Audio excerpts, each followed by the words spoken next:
What's up, YouTube? Joseph here, and it is Deck Profile time once again for Ghost Tricks and Monarchs this time. Ghostnarch, if we want to be practical with the name.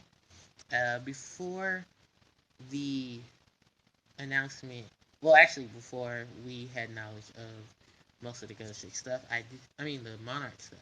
I did want to do a deck profile for us in a combination of an homage to the Halloween season and then a last hoorah for the Monarchs before it gets a massive change. For those who have not seen it, we get and there's a huge structure that coming out for is out for the OCG.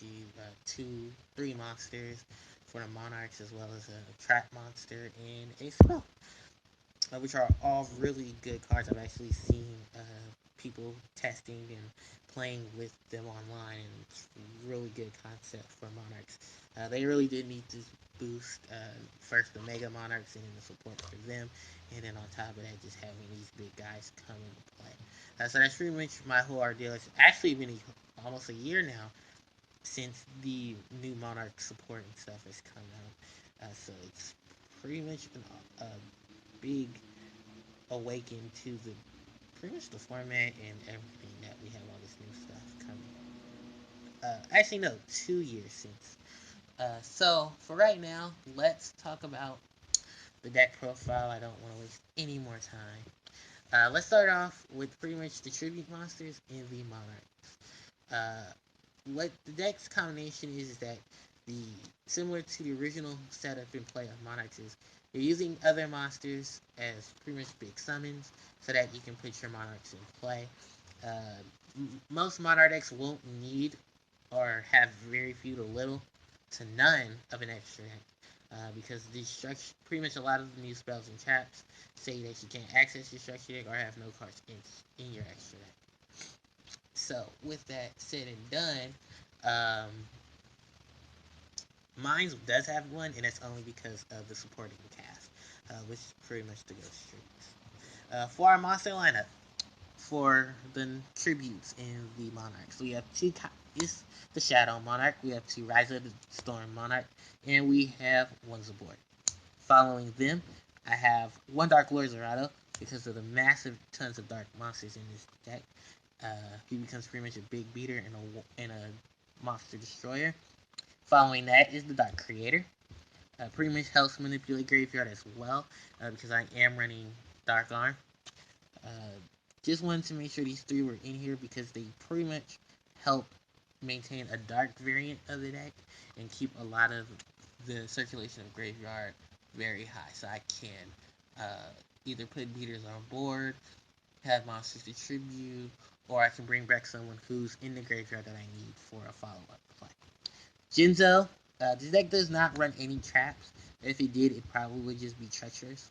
But Jinzo is pretty much here to say no to a lot of trap-heavy decks. And then I have Dark Death Spirit, who rounds out the final of the tribute monsters. It's pretty much just a staple in a lot of Monarch S decks. Alright, that is the tributes onto the supporting cast. The Monarch, the Ghost Tricks, I'm sorry. Pretty standard lineup of Ghost Trick monsters. I'm running triple Ghost Trick Givenchy to search out for a lot of the level 1s. And I'm running two Ghost Trick Stein to pretty much just go get the only other Ghost Trick card in the deck, which is Ghost Trick Mansion.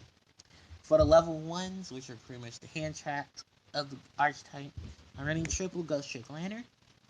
I'm running double Ghost Trick Mary, triple Ghost Trick Spectre, and double Ghost Trick Jack Frost. Alright, so that's pretty much it for the monster lineup. That is pretty much the supporting cast. On to the spells.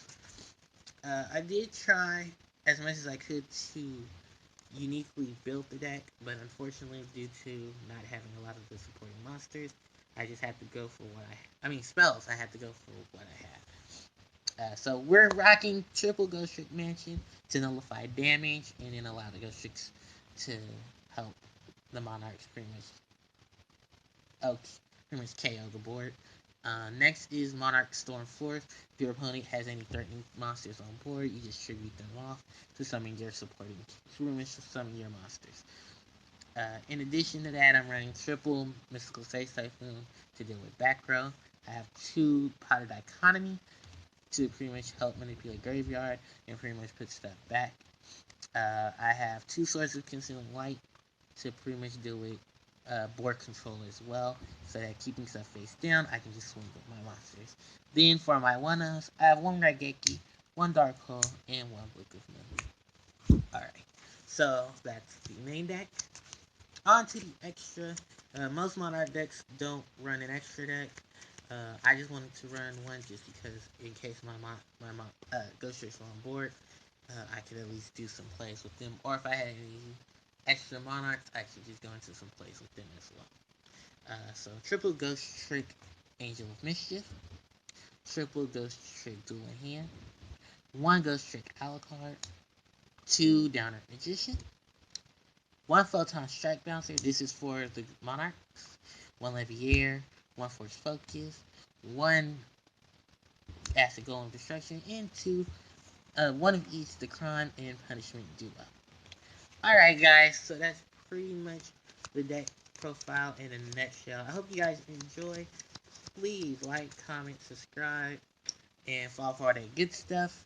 Also, I want to make a little announcement that I did, if you have not checked it out, the Heroes deck profile is up.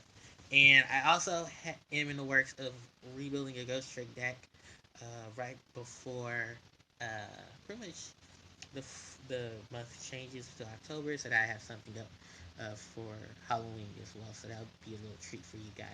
So till then, guys, this is Wood Eye Extreme signing out. Take care.